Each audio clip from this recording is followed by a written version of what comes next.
My name is Karen. I'm 30 years old. I work in clerical support at a shipping company. I got this job right after high school and have been here ever since. I've been working for over 10 years, so I'm pretty comfortable with my job and my coworkers. Life is good in that regard. But there's one thing that bothers me in my personal life. After work, I go back to my apartment. As soon as I open the door, the first thing I see is empty beer cans. Not just one or two, but sometimes nearly 10 scattered in the hallway. The person responsible for this is my dad. He's always loved alcohol. He's also timid and insecure, so whenever something bothers him, he drinks until he's drunk. Looking back, my memories are filled with images of my dad chugging beer. My mom, who used to keep him in check, passed away from illness 5 years ago. Now there's no one to stop him. The only saving grace is that he's not a troublesome drunk. He doesn't break things or cause a scene. He's harmless if you ignore him. My dad took early retirement and now relies on me for all living expenses, including rent. Dad, can you please stop this? I know it's futile, but I express my frustration anyway. He doesn't respond, just lies on the sofa, staring blankly at the TV. I sigh and start picking up the empty cans. Make dinner already. I hear my dad's voice. It's the same old story. He sees me as nothing more than a household appliance. Arguing would just make me angrier. I pretend not to hear and continue cleaning. I wish you were Jessica. I hear this line every day. It always makes my blood boil, even though I should be used to it by now. Jessica is my older sister. She's 5 years older and has moved out after getting married. I've always disliked her. She's selfish and always looked down on me. She has no friends because of her personality, which made her even more prone to bullying me. But my dad adores Jessica. They're similar in many ways. Both are friendless, so they get along well. He's forgotten all about me. When it comes to birthdays or Christmas, Jessica is the only one who gets celebrated. Of course, my mom used to make up for that. She strongly warned my dad not to discriminate between his daughters, but his attitude never changed. As a result, he still treats Jessica and me differently.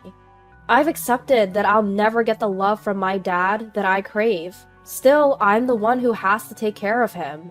I wish he'd show some gratitude, but I've never felt appreciated. I've come to harbor nothing but resentment towards my dad. He's always at home, and his presence forces me to suppress my anger. That fact has been tormenting me. Even when I'm tired from work, I'm expected to clean the house. Once the cleaning is done, it's time to prepare dinner. When I open the fridge, it's filled with canned beer. My dad keeps restocking it almost every day. He goes out on a whim during the day and comes back with loads of beer. Apparently, he's using his retirement allowance for this. He manages that money himself, and I don't know the exact amount. But considering he can afford daily booze, he must have a decent amount.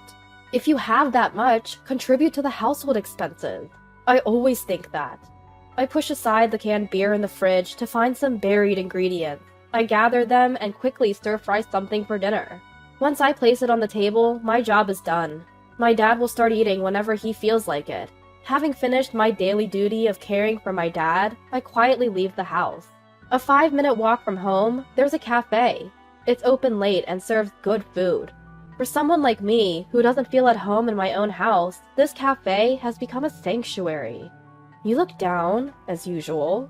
Miss Tyrett, the owner, always greets me warmly. She's 10 years older than me and has become like another sister. Actually, she's more reliable and kinder than my real sister. I vent here every day, and Miss Tyrett always comforts me. Today, after my usual rant and as closing time approached, I noticed a pile of cardboard boxes in a corner. When I asked Miss Tyrett about them, she let out a rare, deep sigh. I'm always the one listening to complaints, so today, you can listen to me. She began to speak, looking tired. Apparently, she has a relative who's an antique collector. She's been asked to store part of the collection, and the boxes in the cafe are just a fraction of what's at her home. I couldn't say no. He's family. Every household has its own set of problems. I genuinely thought that. I regretted that all I could do was listen. I wish I could be someone who uplifts others.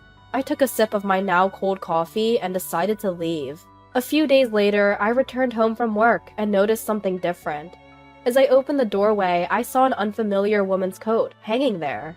From the living room, I heard my dad's unusually cheerful voice, and another voice, one that sent chills down my spine. I rushed to the living room and found my sister, Jessica. Who does she think she is, dressing so eccentrically? Her outfit was so flashy and bizarre. Even her hair was dyed in a color so hideous it looked demonic. Hi, Karen. Long time no see. I couldn't muster the energy to respond to Jessica's cheerful greeting. Even though she's family, she's not someone I can welcome. She's so selfish that she's been involved in legal troubles that required compensation. What has she done this time? Just hearing her voice makes my stomach churn, and seeing her in person now, I can't stop feeling dizzy and nauseous. She's my sister, but she feels more like a curse. I cautiously asked Jessica why she'd suddenly shown up. In a very casual tone, she said, "I've decided to live here." I was speechless at her sudden announcement. I glanced at my dad, who was wearing a smile I'd never seen before. It turns out Jessica had gotten divorced and had been living alone for a while.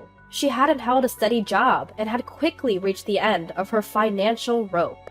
So she'd come here, relying on my dad. For my dad, who adores Jessica, both her divorce and her return were good news. That explained his big smile. But for me, it was terrifying news. Living with my alcoholic dad and selfish Jessica meant I'd have to support both of them. No way! I'm not living a life of servitude. I immediately objected. When I asked them how they planned to cover living expenses and food, they both said, "You'll take care of it." That was the last straw for me. Before I knew it, I was lashing out at them. How dare you! Doing nothing but drinking all day? You come back out of the blue and expect your little sister to support you? Aren't you ashamed? They were silent for a moment after my tirade. But then they retorted, "You're the one who's disliked by the family. You're only good for making money, so it's natural for you to work for the family." What audacity! How can someone who can't even earn their own living say such a thing? I was beyond angry. I was dumbfounded. Jessica then began urging my dad to kick me out so she could move in. My dad obediently told me, "Jessica's back, so you, the parasite, need to leave." At that moment, something inside me broke. For about 5 years since my mom passed away, I'd been supporting my dad. What for? I'd been holding back my feelings and desires, and in the end, I was called a parasite. Neither my dad nor Jessica has a good character, so I never expected praise. But shouldn't they at least acknowledge my efforts? Who should I blame for the misfortune of not having a supportive family? I felt crushed by indescribable pain and sadness. Are you sure about this? Jessica probably took my question as a plea. My dad looked happy just obeying Jessica. They both didn't realize that my words were a final warning. Just get out. After receiving their reply, I left the living room. A little later, Jessica came into my room. She handed me a piece of paper. It was a handwritten contract by Jessica. It stated that my dad was the leaseholder of the apartment, that I was responsible for paying the rent, and that all the furnishings belonged to my dad. In other words, I was to leave the house with nothing and continue paying the rent. They were trying to enforce this blatantly unfair agreement through a handwritten document. Even for the naive and clueless Jessica, I didn't think she'd go this far. Still, I decided to play along. However, I added a condition that they couldn't restrict my actions beyond what was written in the agreement.